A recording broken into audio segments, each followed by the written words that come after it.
Hello students. Today we will discuss chapter third unit third और class 12 electrochemistry.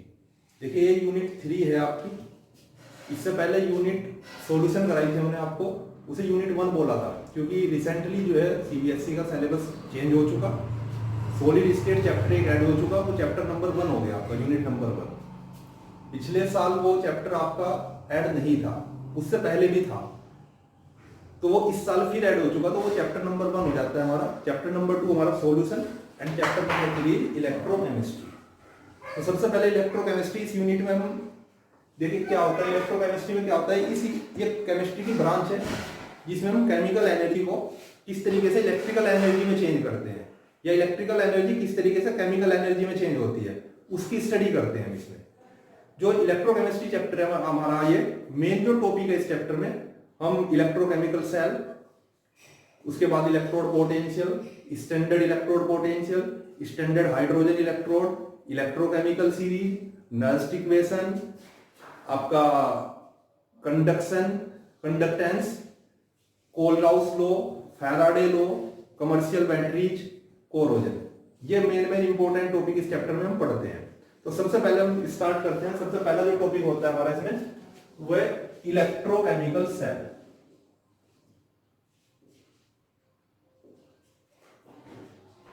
Electrochemical cell किसे बोलते हैं? Electrochemical cell, electrochemical cell एक वो सिस्टम है जिसमें दो इलेक्ट्रोड को किसी इलेक्ट्रोलाइट में या फिर किसी सॉल्यूशन में एक दूसरे के साथ कनेक्ट किया जाता है, और वो जो सेल बनता है उसे इलेक्ट्रोकेमिकल सेल बोलते हैं। यहां इलेक्ट्रोकेमिकल सेल हमारा दो टाइप का होता है। First electrolytic cell, electrolytic cell, and second is galvanic cell. Second is galvanic cell. इस गैल्वेनिक सेल को हम वोल्टेज सेल भी बोलते हैं। वोल्टेज सेल देख लो, इलेक्ट्रोलाइटिक सेल है। इस इलेक्ट्रोलाइटिक सेल में किस तरीके से इलेक्ट्रिकल एनर्जी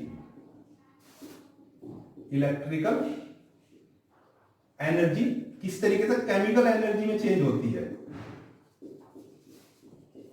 तो वो तो आता है हमारा इलेक्ट्रोलाइटिक सेल में। और गैल्वेनिक सेल में केमिकल एनर्जी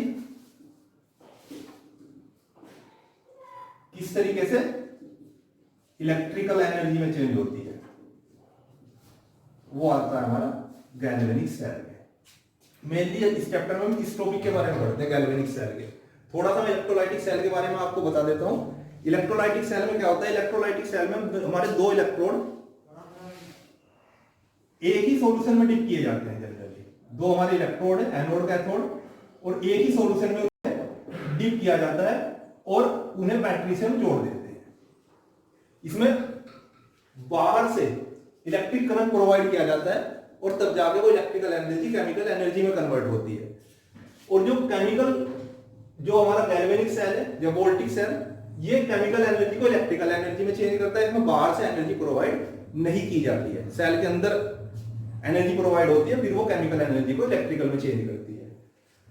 अब इनमें थोड़ा सा डिफरेंस है, इसके बारे में ज्यादा नहीं पढ़ना है यहाँ पे। इनमें थोड़ा सा डिफरेंस होता है, वो थोड़ा सा मैं आपको बता देता हूं, उसके बाद हम स्टार्ट करते हैं। देखिए, जो हमारा इलेक्ट्रोलाइटिक सेल है और जो हमारा गैल्वेनिक सेल है, क्या क्या डिफरेंस आते हैं इसमें। नंबर एक तो वही जो हमने बताया आपको कि इसमें एक्सटर्नल सोर्स से एनर्जी दी जाती है, इलेक्ट्रिकल एनर्जी, और इसमें जो है हमारी केमिकल एनर्जी खुद इलेक्ट्रिकल एनर्जी में कन्वर्ट होती है।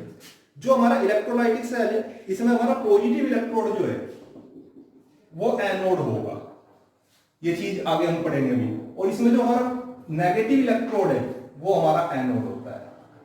इसमें जो हमारा नेगेटिव इलेक्ट्रोड है वो कैथोड होगा, और इसमें जो हमारा पॉजिटिव इलेक्ट्रोड है वो हमारा कैथोड होता है। इसमें हमें किसी सोल्ट ब्रिज की जरूरत नहीं पड़ती है,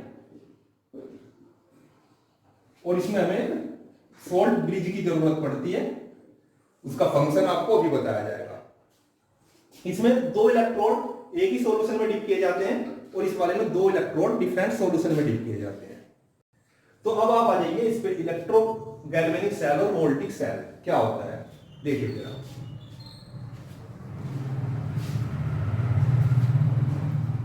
तो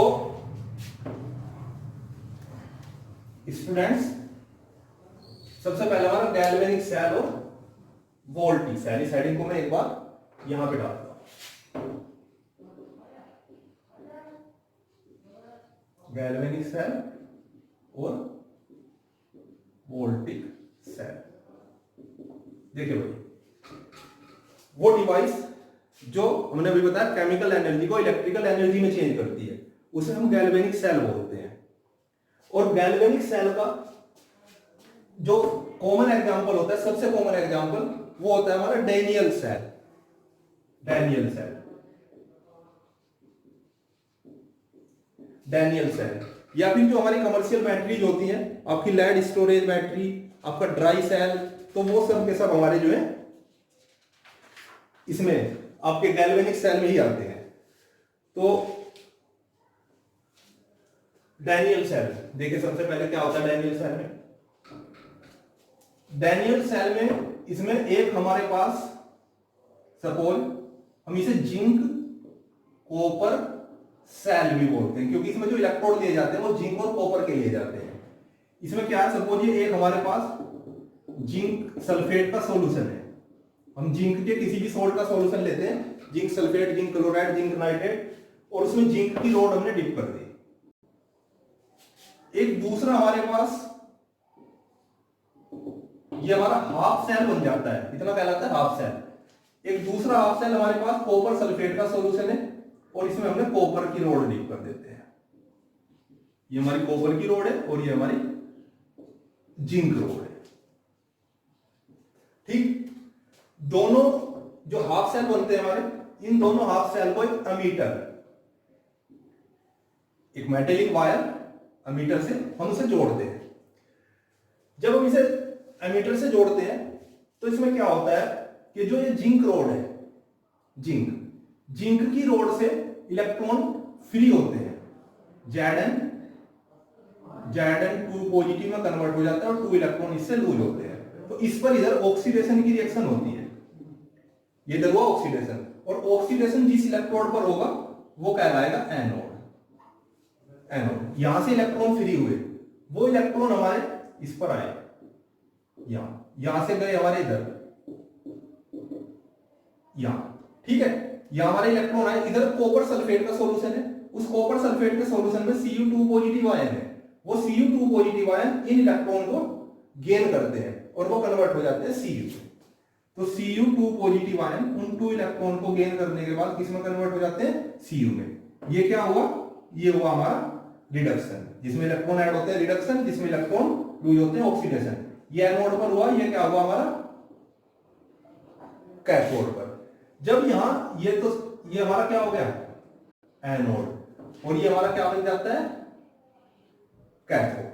ठीक है, एनोड पर इलेक्ट्रॉन एक्सिस में है तो इस पर यहां नेगेटिव चार्ज आता है, इसलिए यहां एनोड नेगेटिवली होगा और कैथोड हमारा पॉजिटिवली चार्ज होता है।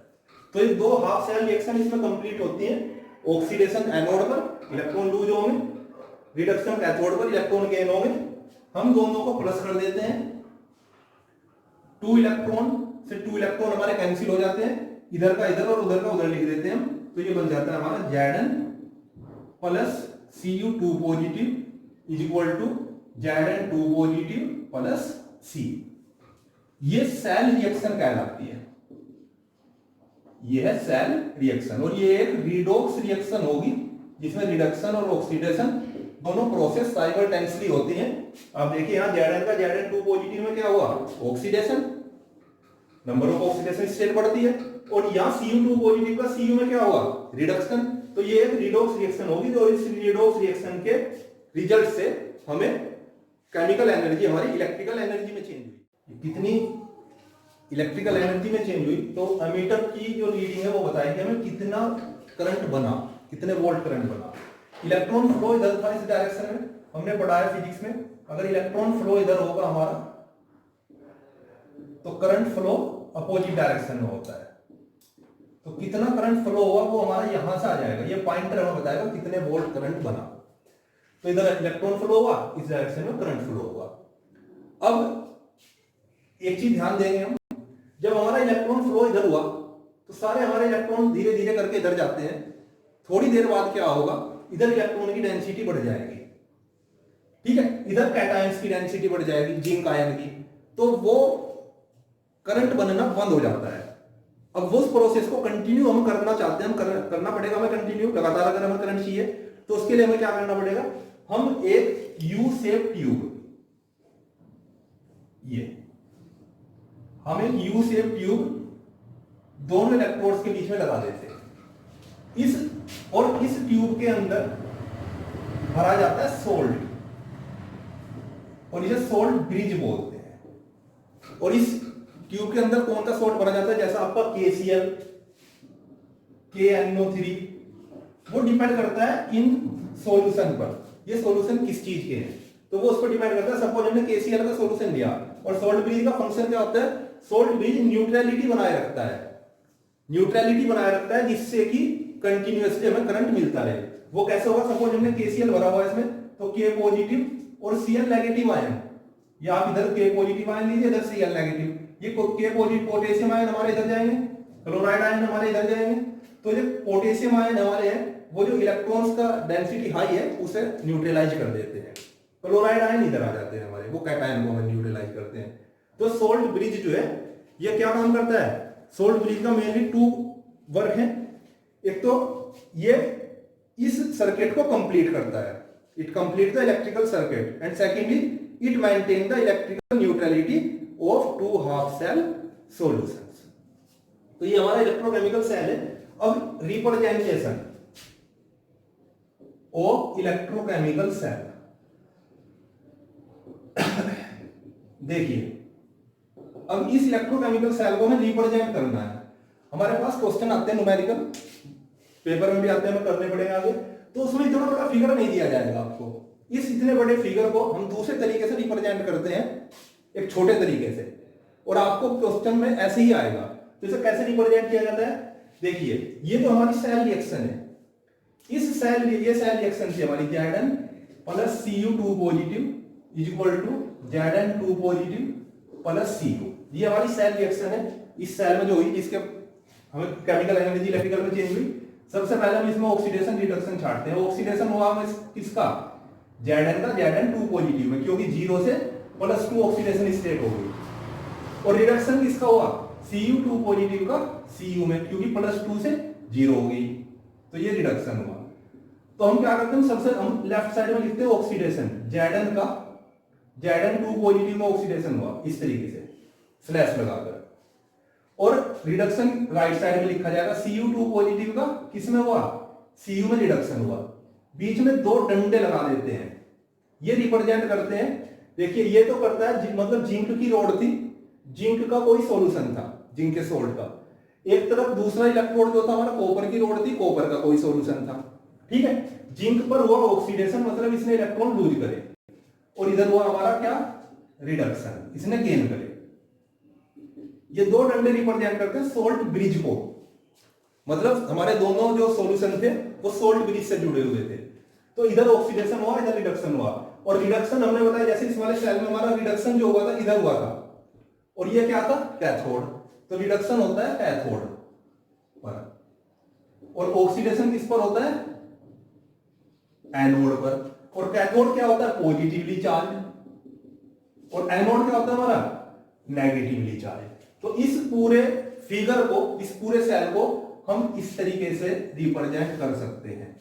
ये पूरा इस सेल को ही रिप्रेजेंट करता है। मतलब आप एक बार फिर देख लीजिए, जिंक का की रॉड को जिंक के सॉल्यूशन में डिप कर रखा है, कॉपर की रॉड को कॉपर के सॉल्यूशन में डिप कर रखा है, सोल्ट ब्रिज से दोनों सॉल्यूशन को जोड़ रखा है।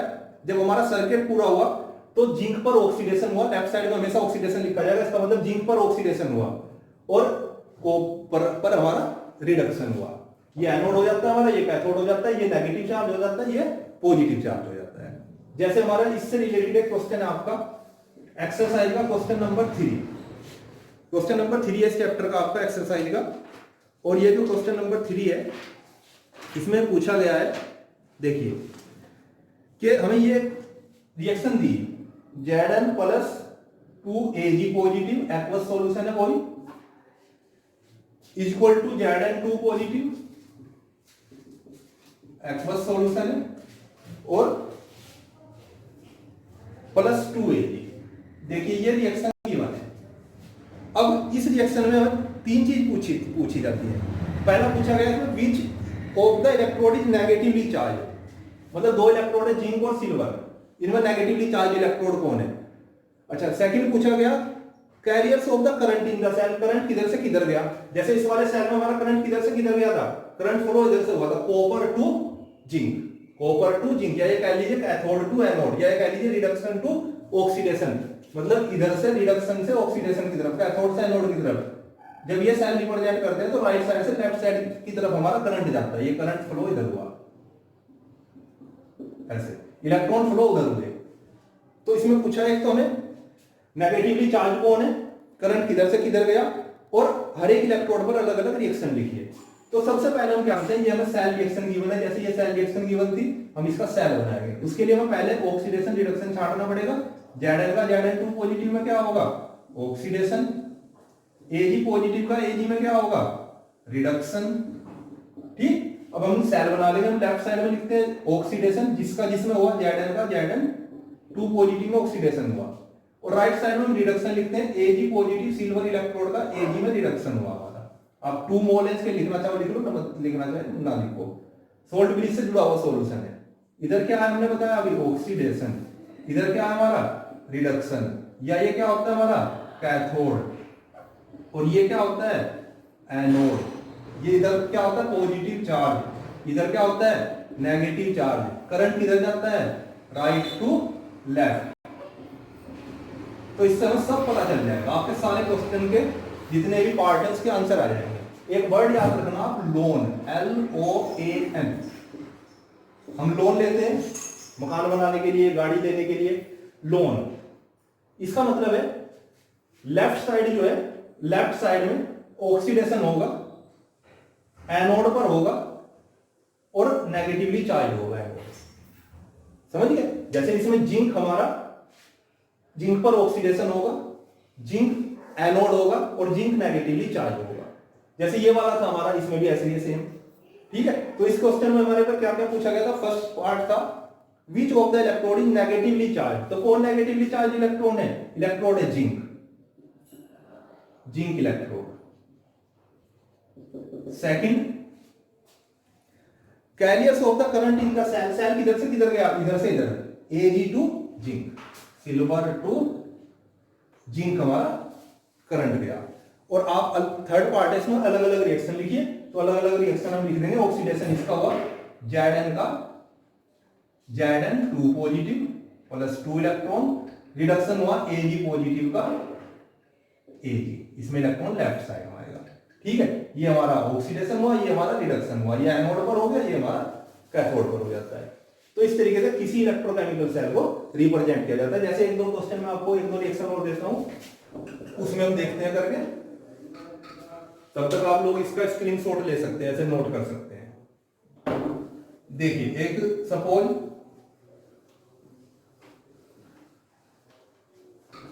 मान लीजिए आपको कोई भी रिएक्शन है, सपोज ये रिएक्शन दे दी Ni plus 2Ag positive is equal to Ni2 positive plus 2Ag। मान लीजिए सेल रिएक्शन है, ठीक है। और इसमें ये कहा, बताइए आप कौन सा नेगेटिवली चार्ज है, इलेक्ट्रॉन करंट किधर से किधर गया, इंडिविजुअल रिएक्शन दीजिए अलग अलग। ठीक है। तो सबसे पहला वही काम करेंगे हम, ऑक्सीडेशन रिडक्शन छांटते हैं। Ni का क्या हुआ, ऑक्सीडेशन, क्योंकि इधर इसकी ऑक्सीडेशन नंबर 0 है, इधर +2 है। Ag का, Ag पॉजिटिव का Ag में क्या हुआ हमारा, रिडक्शन, क्योंकि इधर ऑक्सीडेशन नंबर +1 है, इधर 0 है। सबसे पहला काम। फिर इसके बाद हम सेल बनाते हैं। इसका सेल बनाते हैं, अभी हमने बताया। अब लेफ्ट साइड में ऑक्सीडेशन, Ni का ऑक्सीडेशन किसमें हुआ, Ni2 पॉजिटिव, रिडक्शन किसका हुआ, Ag पॉजिटिव का, किसमें हुआ, Ag, बीच में 2 डंडे, सोल्ट ब्रिज। ठीक है। तो बस अब वो LOAN, इससे पता लग जाएगा। या इसे आप इधर लिखो लेफ्ट साइड में, LOA, ठीक है। तो मतलब लेफ्ट में ऑक्सीडेशन है, एनोड है और नेगेटिवली चार्ज है, तो ऑक्सीडेशन हुआ निकिल का, एनोड निकिल इलेक्ट्रोड है और नेगेटिवली चार्ज भी निकिल इलेक्ट्रोड है। कैथोड सिल्वर इलेक्ट्रोड है, पॉजिटिवली चार्ज सिल्वर इलेक्ट्रोड है और रिडक्शन हुआ सिल्वर इलेक्ट्रोड का। एक चीज और है, एक वर्ड होता है एबीसी, तो सबको पता है एबीसीडी पढ़ते हैं शुरुआत से।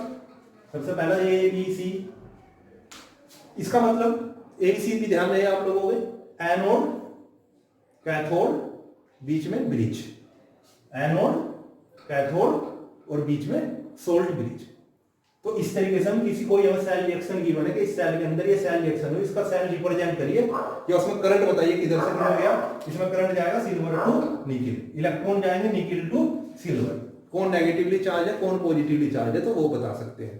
दूसरा इसका रिवर्स उल्टा भी हो सकता है हमारा, हमें सेल दे दिया, सपोज हमें एक सेल दे दिया CR3 positive, salt bridge Pb2 positive 2 Pb। मान लीजिए आपको सेल दे दिया और ये कहा आप इसकी सेल रिएक्शन बनाइए, रिडॉक्स रिएक्शन, जो रिएक्शन इसके अंदर कंप्लीट हुई वो बताइए या नंबर ऑफ इलेक्ट्रॉन्स बताइए, इसमें उसकी न्यूमेरिकल में जरूरत पड़ती है हमें। तो इधर क्या था हमारा ऑक्सीडेशन, इधर क्या था हमारा रिडक्शन। तो ऑक्सीडेशन लिख लो अलग, किसका ऑक्सीडेशन हो रहा Cr, किसमें हुआ Cr3 पॉजिटिव।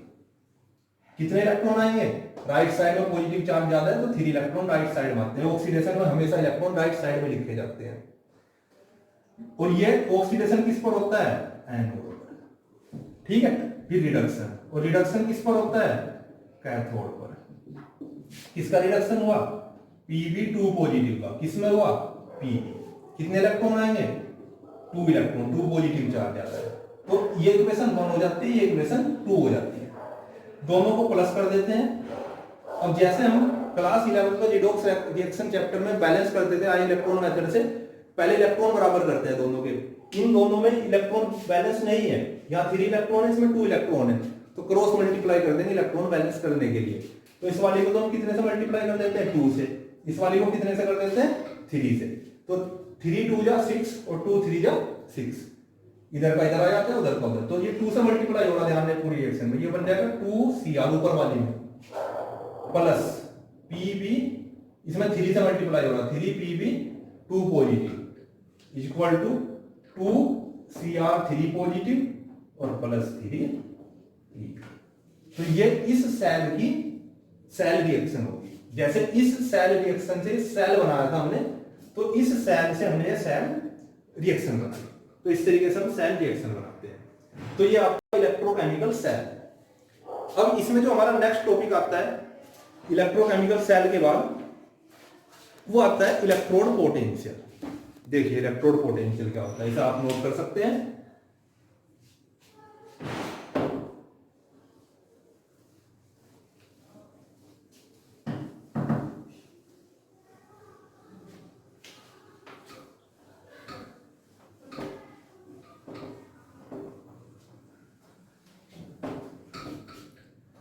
नेक्स्ट टॉपिक है हमारा इलेक्ट्रोड पोटेंशियल।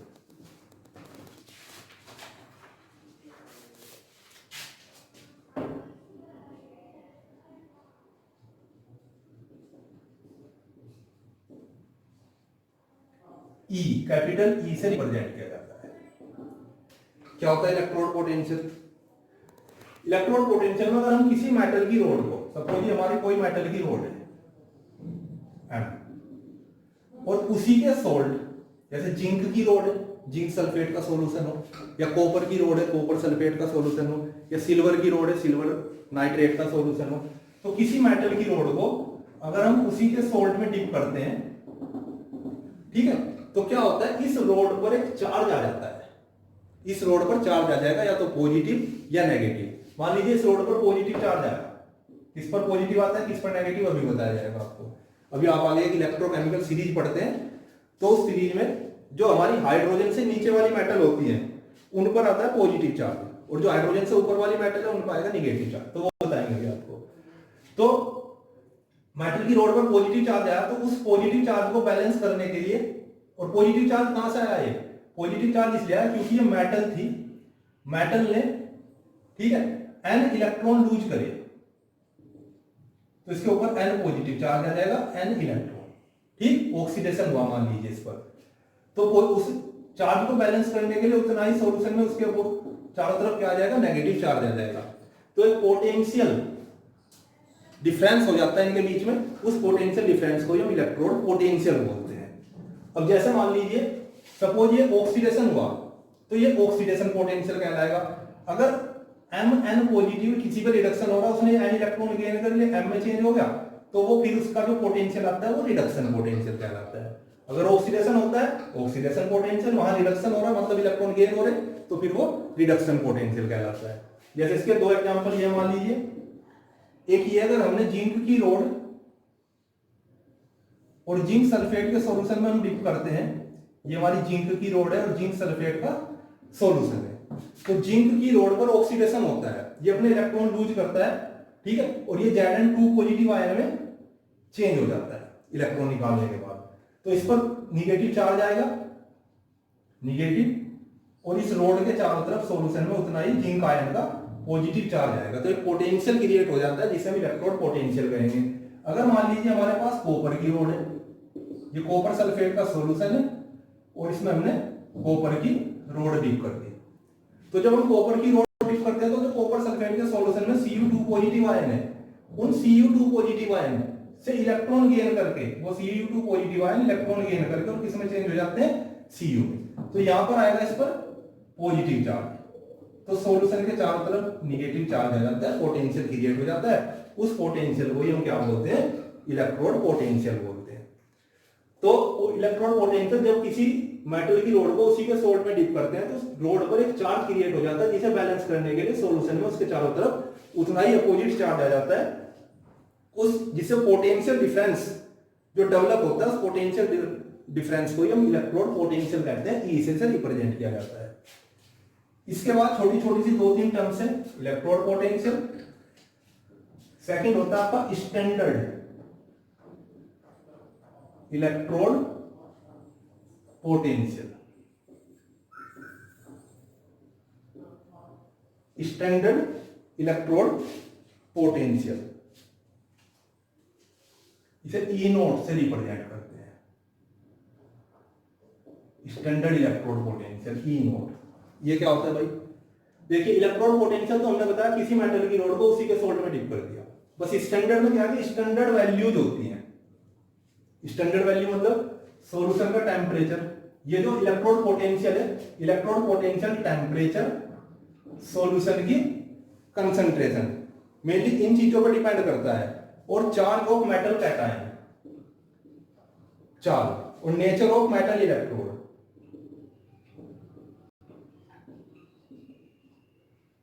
देखिए इन तीन चार चीजों पर इलेक्ट्रोड पोटेंशियल डिपेंड करता है, सॉल्यूशन का टेम्परेचर, सॉल्यूशन की कंसंट्रेशन, मेटल रोड जो उसका चार्ज, और मेटल इलेक्ट्रोड का नेचर, इन सब चीजों पर इलेक्ट्रोड पोटेंशियल डिपेंड करता है।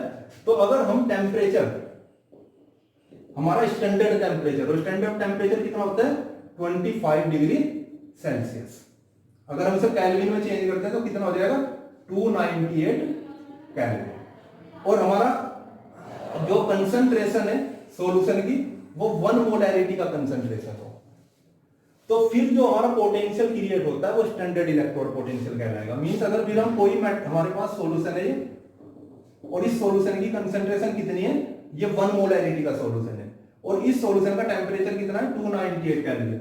इलेक्ट्रोड पोटेंशियल में कोई चीज मैटर नहीं करती, आप कितनी कंसंट्रेशन का सॉल्यूशन है, कितनी उसकी का टेम्परेचर है, लेकिन यहाँ आपका 1 मोलैरिटी का सॉल्यूशन है और इतना टेम्परेचर है, फिर उसमें जो मेटल हम रोड डिप करते हैं, फिर जो पोटेंशियल क्रिएट होता है वो हमारा स्टैंडर्ड कहलाता है, स्टैंडर्ड इलेक्ट्रोड पोटेंशियल, मतलब 298 केल्विन और 1 मोलैरिटी के सॉल्यूशन में जब हम किसी मेटल की रोड को डिप करते हैं तो जो पोटेंशियल डिफरेंस डेवलप्ड होता है वो स्टैंडर्ड इलेक्ट्रोड पोटेंशियल होता है, उसे ई नोट से हम रिप्रेजेंट करते हैं।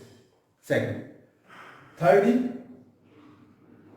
थर्ड होता है हमारा measurement, determination of potential of a single electrode, determination of potential, determination of potential of a single electrode.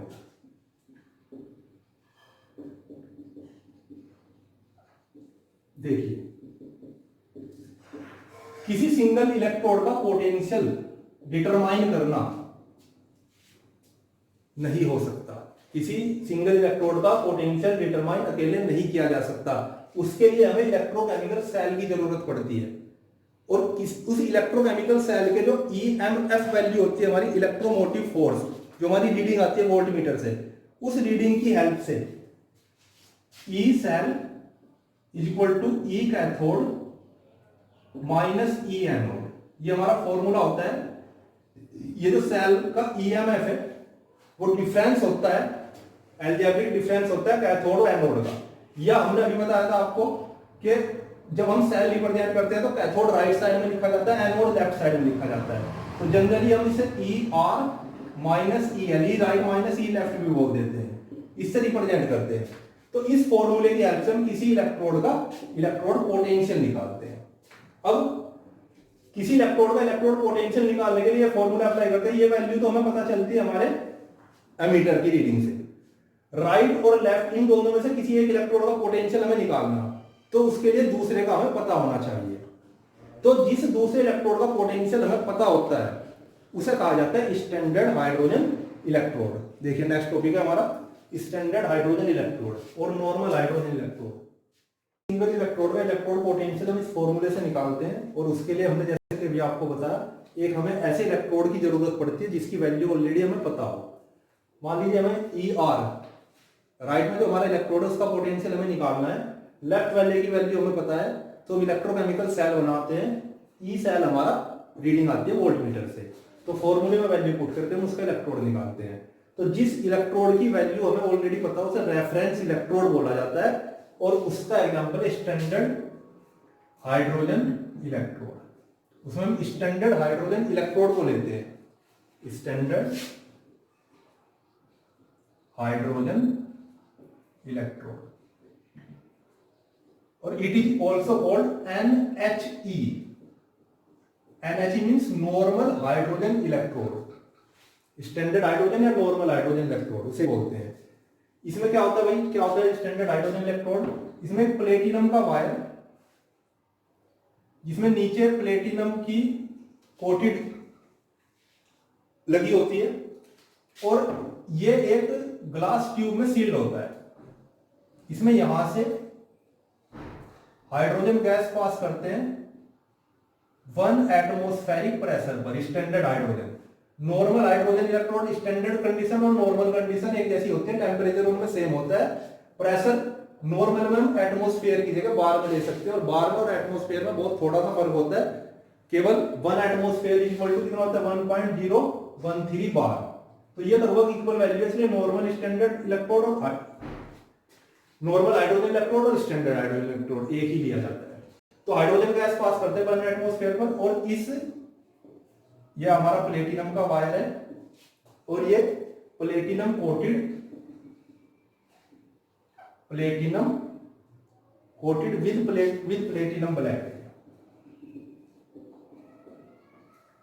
और इसे हम 1 मोलैरिटी के HCl के सॉल्यूशन में डिप करते हैं। ये हमारा 1 मोलैरिटी का HCl का सॉल्यूशन है। तो ये एक इलेक्ट्रोड बनता है हमारा, जिसे हम स्टैंडर्ड हाइड्रोजन इलेक्ट्रोड बोलते हैं। इसकी खासियत ये है कि इस पर चाहे ऑक्सीडेशन की रिएक्शन हो, चाहे ये एनोड का वर्क करता हो, चाहे ये कैथोड का वर्क करता हो, इसके इलेक्ट्रोड पोटेंशियल की वैल्यू हमेशा 0 वोल्ट होगी। तो जब ये एनोड की तरह वर्क करता है, मतलब इसको ऑक्सीडेशन होता है, तो इस पर ये रिएक्शन कंप्लीट होती है। H2 gas 2H positive ion plus 2 electron, ये ऑक्सीडेशन। और जब ये कैथोड की तरह वर्क करता है तो इस पर रिडक्शन होता है। ये रिएक्शन उल्टी हो जाती है, 2H positive plus 2 electron equal to H2, तब ये क्या होगा रिडक्शन। और चाहे इस पर ऑक्सीडेशन हो चाहे इस पर रिडक्शन हो, हर कंडीशन में जो इसकी वैल्यू होती है E नोट वो 0.0 वोल्ट होती है, यहां भी और इस कंडीशन में भी। तो इसकी फिक्स वैल्यू होती है 0 वोल्ट। इसकी हेल्प से फिर हम दूसरे इलेक्ट्रोड की इलेक्ट्रोड पोटेंशियल निकालते हैं। वैसे जो स्टैंडर्ड हाइड्रोजन इलेक्ट्रोड है उसे प्रिपेयर करना और यूज करना बहुत कठिन काम है, तो इसकी जगह आजकल कैलोमल इलेक्ट्रोड भी यूज किया जा सकता है। वैसे हमारे सिलेबस में यही है। अब इसकी हेल्प से किस तरीके से हम किसी मेटल का इलेक्ट्रोड पोटेंशियल निकालते हैं वो देखते हैं। तो नेक्स्ट टॉपिक है हमारा मेजरमेंट ऑफ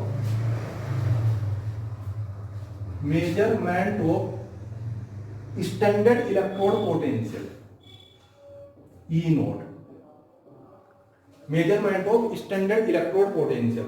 अब जैसे एक एग्जांपल है इसका, first measurement of zinc electrode potential. Zinc electrode का हमें इलेक्ट्रोड पोटेंशियल मेजर करना है। तो देखो बच्चों कैसा करते हैं, इलेक्ट्रोकेमिकल सेल की हेल्प से हमें जिंक का निकालना है। तो एक तरफ हम जिंक मेटल की रोड देंगे, ध्यान से समझेंगे सब बच्चे, ये जिंक मेटल की रोड है, उसे उसी के सोल्ट, वही हमारा जिंक सल्फेट का सॉल्यूशन है, उसमें डीप कर दिया। एक तरफ लगा देते हैं हाइड्रोजन इलेक्ट्रोड, प्लेटिनम की वायर, नीचे प्लेटिनम ब्लैक, ठीक है, ये सील्ड ट्यूब जिसमें हम हाइड्रोजन गैस पास करते हैं 1 एटमॉस्फेयर पर, और इसका टेम्परेचर भी कितना होगा, वही स्टैंडर्ड टेम्परेचर 25 डिग्री सेल्सियस, और ये 1 मोलैरिटी का HCl का सॉल्यूशन है, ठीक है। दोनों रोड को हमने एक वायर से कनेक्ट कर दिया और ये बीच में हमने लगा दिया वोल्टमीटर, और दोनों को न्यूट्रलिटी बनाए रखने के लिए क्या करना पड़ेगा, इलेक्ट्रोकेमिकल सेल में हम सोल्ट ब्रिज जोड़ देते हैं, ठीक है।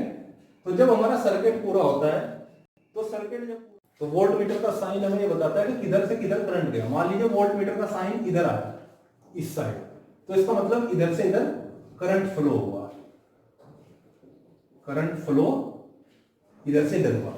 तो अपोजिट डायरेक्शन में क्या होगा, इलेक्ट्रॉन फ्लो। अब ध्यान से देखना जरा, इलेक्ट्रॉन फ्लो इधर से इधर हुआ, मतलब इलेक्ट्रॉन जिंक इलेक्ट्रोड ने फ्री करे, मतलब जिंक पर ऑक्सीडेशन हुआ, जिंक एनोड हो गया हमारा यहाँ पे, और हाइड्रोजन क्या हो जाएगा, कैथोड हो जाएगा।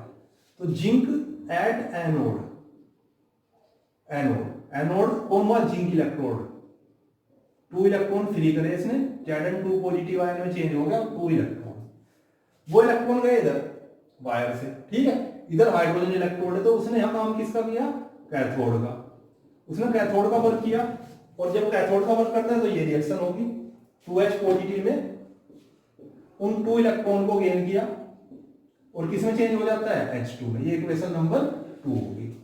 अब हम दोनों को प्लस कर देते हैं, वही 2 इलेक्ट्रॉन से 2 इलेक्ट्रॉन कैंसिल हो जाएंगे, इधर का इधर उधर का उधर आ जाएगा, मतलब Zn plus 2H positive is equal to Zn2 positive plus H2। ये इस सेल की क्या बनी, सेल रिएक्शन। अब इस सेल को इसकी बजाय एक्सप्रेस करते हैं, रिप्रेजेंट, जैसे हमने बताया था, तो उस तरीके से रिप्रेजेंट करते हैं। इस फॉर्मूले को अभी मैं मिटा रहा हूं, बाद में जरूरत पड़ेगी हम कर देंगे। तो हम इसका ऑक्सीडेशन किसका हुआ, Zn का, Zn2 पॉजिटिव में, लेफ्ट साइड में हमने रिप्रेजेंट करने के लिए लिखा 2 डंडे वो सोल्ट ब्रिज, और रिडक्शन हुआ हमारा 2H पॉजिटिव का, किसमें, H2, ये सेल बन गया। और हमने बताया था लोन, मतलब लेफ्ट साइड में हमारा ऑक्सीडेशन, राइट साइड में हमारा रिडक्शन, लेफ्ट साइड में हमारा एनोड, राइट साइड में हमारा कैथोड। अब आप फॉर्मूले अप्लाई करिए, वही E naught cell is equal to ER minus EL। हमें कौन से किसी इलेक्ट्रोड की वैल्यू निकालनी है, जिंक इलेक्ट्रोड की।